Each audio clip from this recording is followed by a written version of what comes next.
Question number 6 हमारा solve किया हुआ है। सबसे पहले हम ए नंबर समझेंगे कि हमें सोल्व कैसे करना है। 2a equal to 5b equal to 6c, ये हमें गिवन है। हमें फाइंड करना है A ratio B ratio C. सबसे पहले हमने 2a 5b और 6c इन तीनों को हमने एक सिलेक्ट कर लिया है। 2 एक के साथ में इनटू में है तो 2 को हमने इक्वल साइन के इस साइड लिख दिया है, तो ये हमारा डिवाइड में हो गया और a इक्वल टू हमारा x/2 बचा। और ठीक इसी तरीके से 5b को भी हमने लिख लिया है, b इक्वल टू हमारा x/5 हो गया है।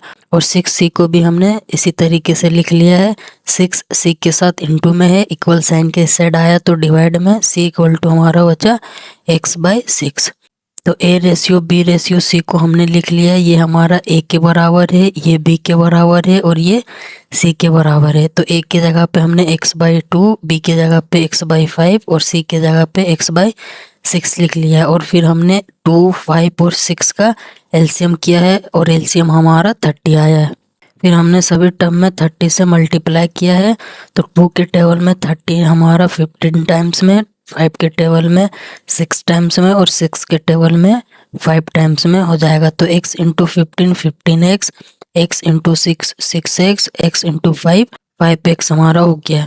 और फिर हमने सभी टर्म में x से डिवाइड कर दिया है, तो 15x/x, 6x/x, 5x/x, ये x हमारा कैंसिल हो जाएगा और जो हमारा बच रहा है 15, 6 और 5, यही हमारा A ratio B ratio C answer हो जाएगा। अब हम देखेंगे क्वेश्चन नंबर 6 का बी।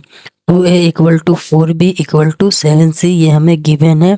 सबसे पहले हमने 2a 4b और 7c इन तीनों को हमने एक सिलेक्ट कर लिया है और 2a के साथ इनटू में था, इक्वल साइन के इस साइड हमने लिखा है तो डिवाइड में, और 4b के साथ इनटू में था, इक्वल साइन के इस साइड हमने लिखा है तो ये डिवाइड में हो गया। और 7c के साथ इनटू में था तो 7 को हमने इक्वल साइन के इस साइड लिखा है तो ये भी हमारा डिवाइड में हो गया। तो a इक्वल टू हमारा x/2, b equal to x/4 और c इक्वल टू x/7 हमारा हो गया है। फिर हमने a ratio b ratio c को x/2 a की जगह पे और b के जगह पे x/4 और c के जगह पे हमने x/7 लिख लिया है। 2, 4, 7 का हमने एलसीएम फाइंड किया है, एलसीएम हमारा आया है 28।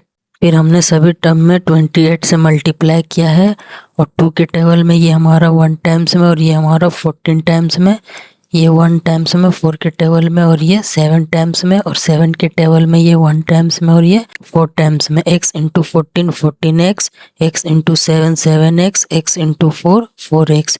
फिर हमने सभी टर्म में x से डिवाइड किया है तो ये x हमारा कैंसिल हो जाएगा।